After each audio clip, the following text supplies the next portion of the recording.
This week on the Hollywood in Toto podcast, we learn that John Mellencamp may be the dumbest rock star to ever walk the planet. We see the Streisand Effect gets a fancy new makeover, and we talk with film critic Dave Taylor about moviegoers behaving badly.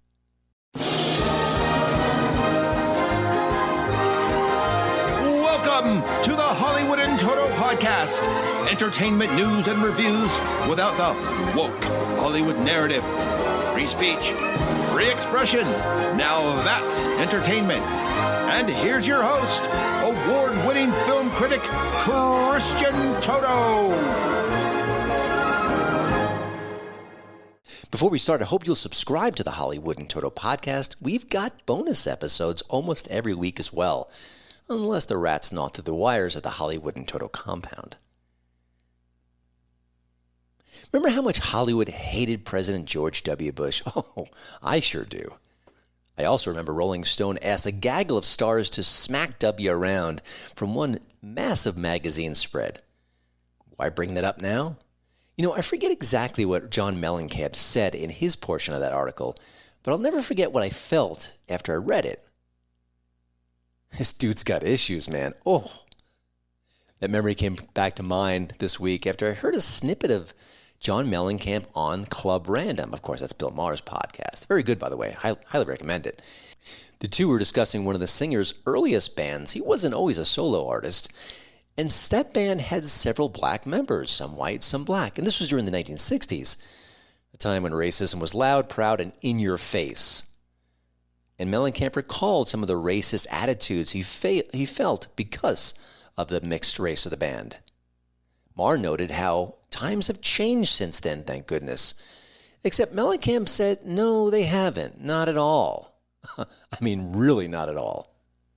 Maher was incredulous, and he challenged Mellencamp on it. And I have to say, after you hear this clip, Bill Maher deserves some sort of medal for not laughing John Mellencamp off the program.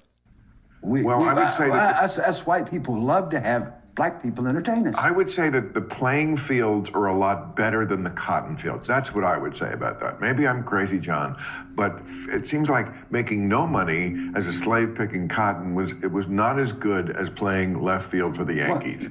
I mean, I'm sure there were reasons why. Dave Winfield has some beefs against Steinbrenner. I'm sure. No doubt, there is 1 or 2% of black people in America who have a better life.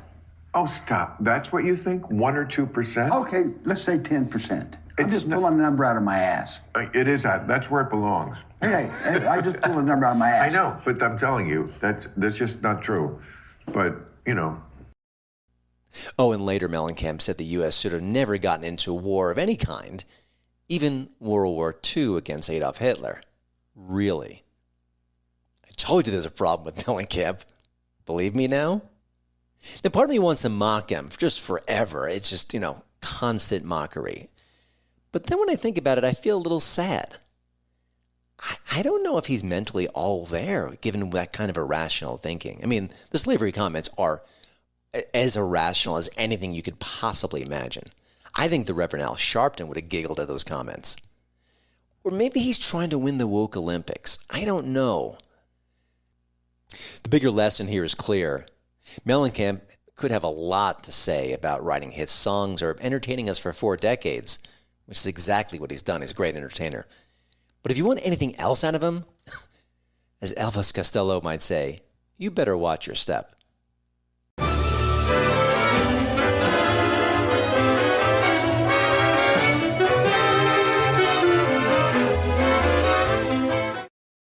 Do you know what the Streisand Effect is?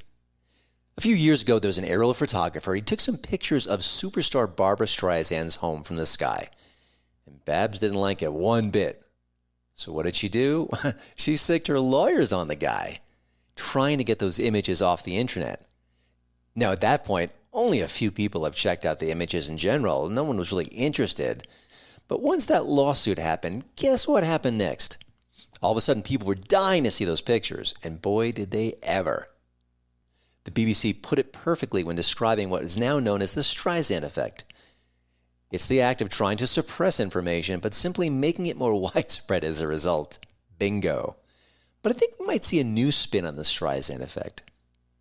The singer, who's 81 now, gosh, man, time flies, she shared a tweet trying to protect her fellow Democrats from themselves. Here's the tweet.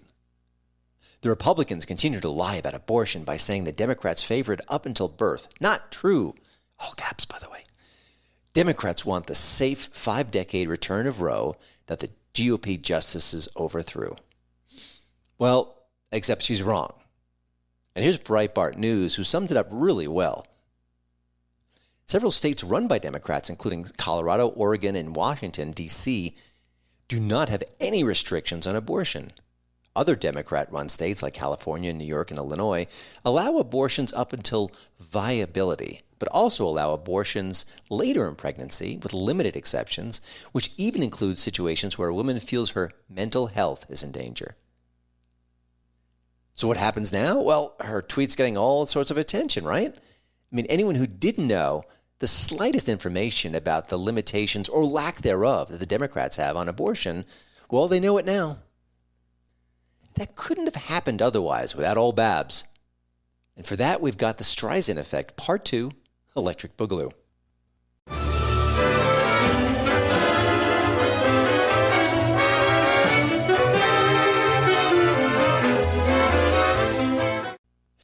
This week's guest is a film critic, a tech guru, an author, a YouTube personality, and if you give Dave Taylor a few more minutes, he'll probably add something new to his resume. He is also, full disclosure, a dear friend. Now, Dave knows a lot about a lot of things, and that includes pop culture. He's been working as a film critic for a while now, and he contributed to sciencefiction.com, but more recently he's putting his reviews and all his commentary on planetdave.com. I love that website name. I invited him on the show to discuss why Barbenheimer crushed the summer, and also want to find out more about moviegoers behaving badly at the theater. Is it really happening? Why is it happening? And also want to check in on the state of moviegoing in general. It is in flux, no doubt, and I wanted to get someone as wise and as thoughtful as Dave to weigh in on it. I hope you enjoy my conversation with the Dave of all trades, Dave Taylor. Dave, thanks for joining the show again. You know, we've been hearing so much lately about people behaving badly in movie theaters. And it's not just in theaters, it's also in the theater as well. But, you know, let's focus on movie theaters because that's what we do. What are you seeing? What have you read about this? And the bigger question might be why? So thanks for having me on. And let me say that I have a really fond memory from many years ago. It was the opening day of Ghostbusters 2, and I was in Baltimore for a trade show, and I snuck out to the local theater. And I think I was probably one of the very few Caucasians in the theater. Mm-hmm. And everyone was there basically just to sing along to the soundtrack. And it was super fun. I mean, there was not a moment that film wasn't just electric with fun and entertainment. The film itself was okay, but the experience of watching it, that's always stuck with me because it's not what happens when you go to see a film, whether a serious film or a comedy or anything, and there's some idiot 3 rows up who thinks that it's okay to check their, phone for the latest text messages halfway through a really dark scene. And, most recently, I can remember the last voyage of the Demeter. I hope I'm saying that correctly. And really liked it. Really dark, moody Dracula horror movie.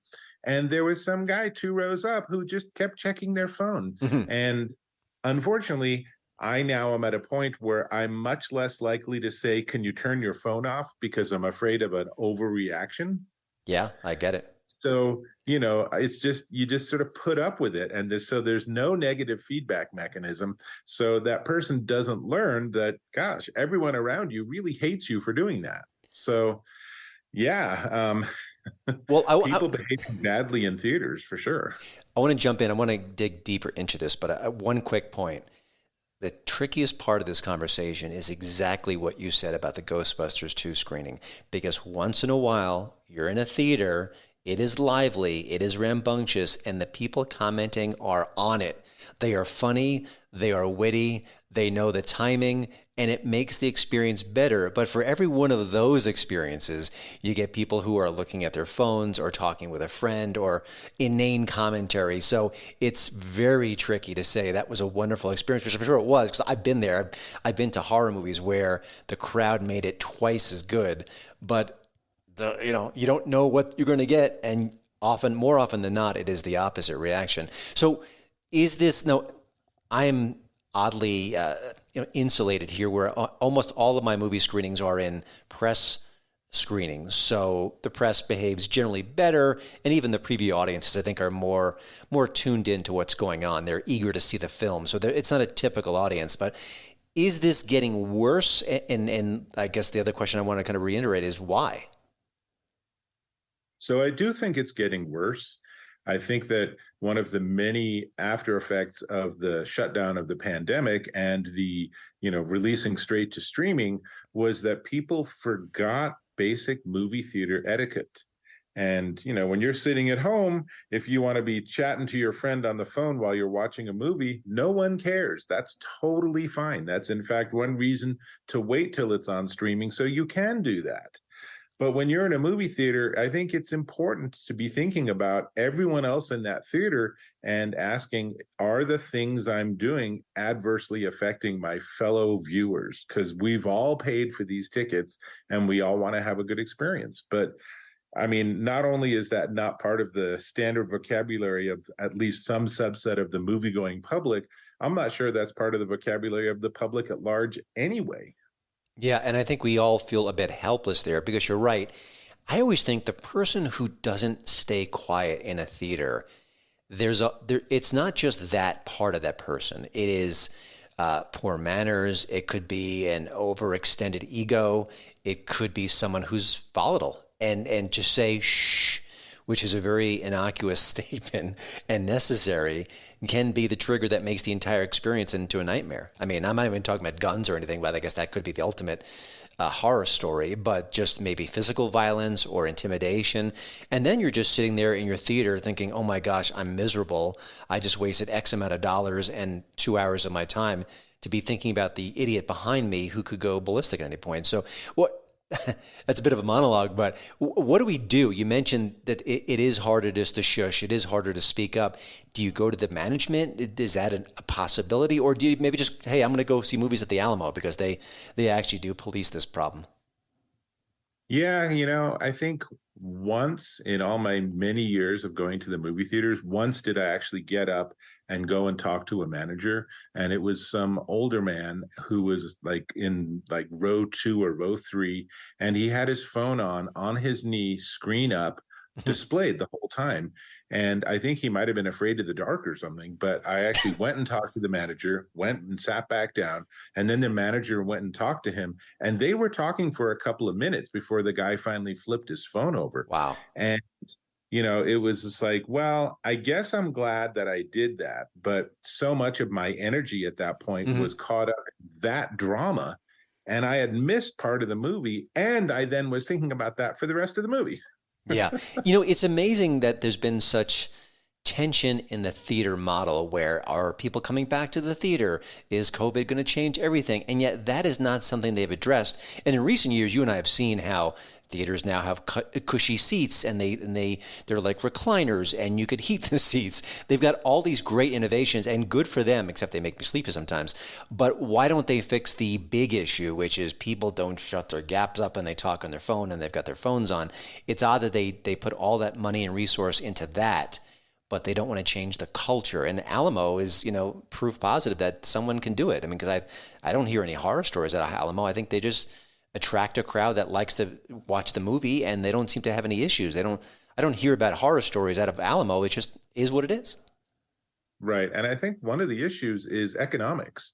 The way to solve this is really to have someone walk into the movie theater, stand in the back row, and go down and talk to people after 5 minutes who have had their phones on, or basically tag their seats and say, you're not welcome anymore. Yeah, yeah.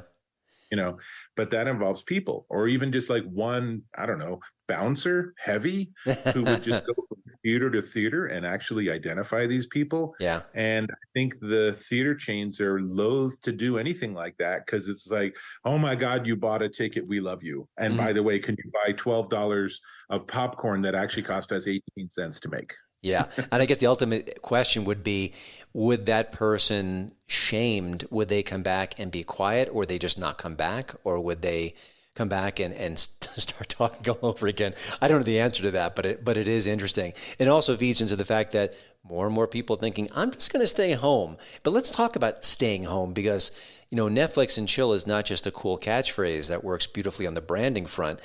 I've got a 75-inch screen at home, and you've got a big one too. And yet we're journalists. We don't make a ton of money. We're not rich. We're not famous, but we can afford that. And most people can too. And then, what I'm seeing is a lot of titles, they just zoom from the theater to VOD, which is video on demand, in record time. Even the movies that are hits, or, just a couple weeks later, I can watch it at home. And yet we're going to talk more about Barbenheimer in a minute, but some movies are doing quite well. They're drawing a huge crowd with all this happening. So what's your sense of what's going on with all the change and all the sort of odd data coming our way, because it seems conflicting at sometimes?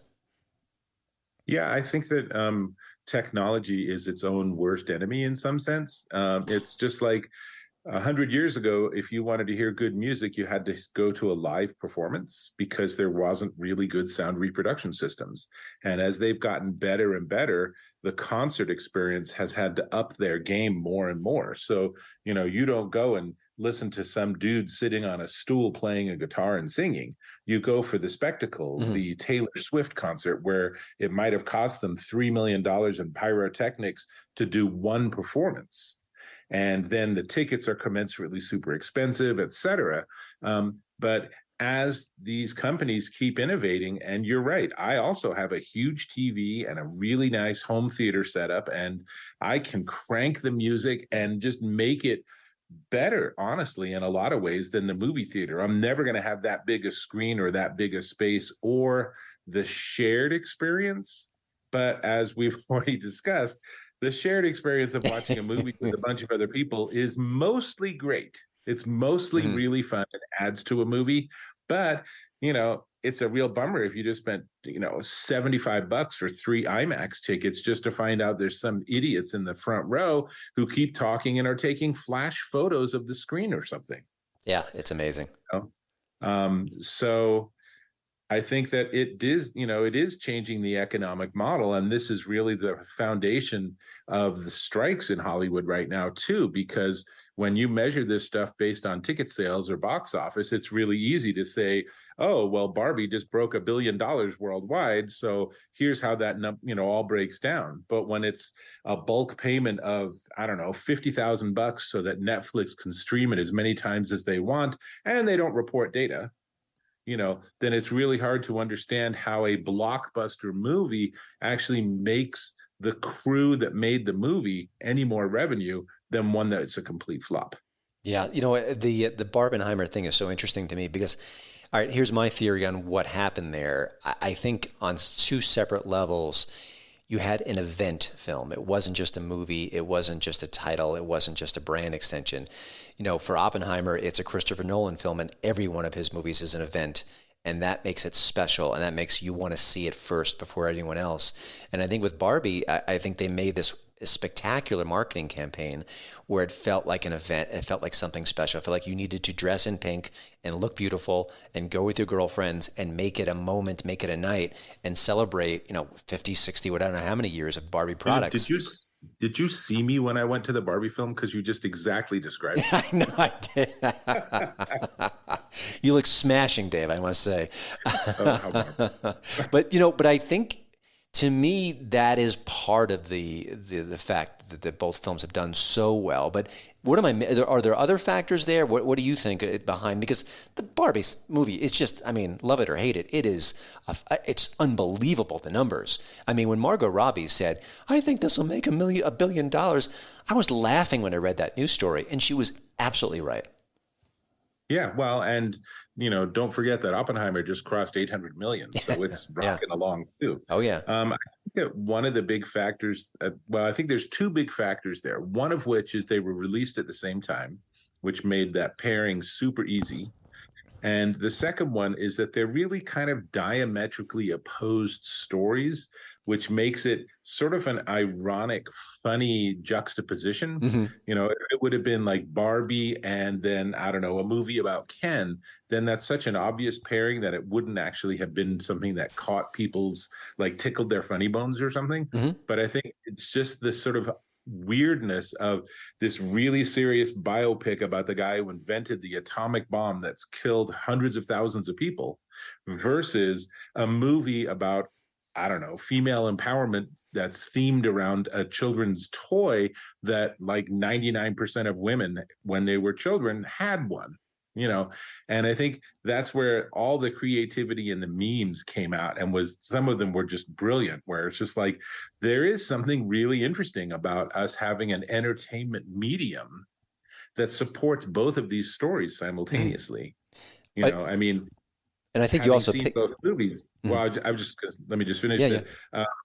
Having seen both movies, I can't imagine watching them both on the same day. I think you would, your brain would just literally melt down, and, you know, not necessarily radioactively. But sure, it's great fun, and it's been great for the movie theaters. Thank goodness. Yeah, and I think the fact that it became a collaborative effort to an extent where it wasn't just Barbie a movie, but you dressed up, you could create a new meme. The marketing campaign was just so brilliant, and you could put in, I think you could put yourself in the Barbie box, but it just invited so many creative alternatives. And so it wasn't just going to a movie, you were plugging into that experience. Now, obviously Oppenheimer doesn't have anything like that. It's a very different story, but it did feel collaborative. It felt like you were part of a community, which might be one of the reasons why when I shared my negative review on X, the Twitter platform, that I got such anger and hate and vitriol even before the movie came out. Basically people said, well, I want to see it more than ever now, because they want to be part of that experience. And I was just throwing water on them. So, you know, and I will say that I wish that Oppenheimer mentioned the patriarchy more. I think it would have been a better movie, but that's a minor quibble. You know, obviously, as I learned the hard way, everyone is a critic now, and everyone can share their reviews on Facebook and X and Instagram, you name it. Do they still need us? We're old school critics. I mean, kind of working in a new medium, obviously, but is what we do less important now, more important when everyone can have a say and a share in the experience? What's your take there? Probably less important, but I will say that I very much appreciate in social when someone will post something saying, oh, I'm really waiting for your review, or I really want to read your review of a particular movie.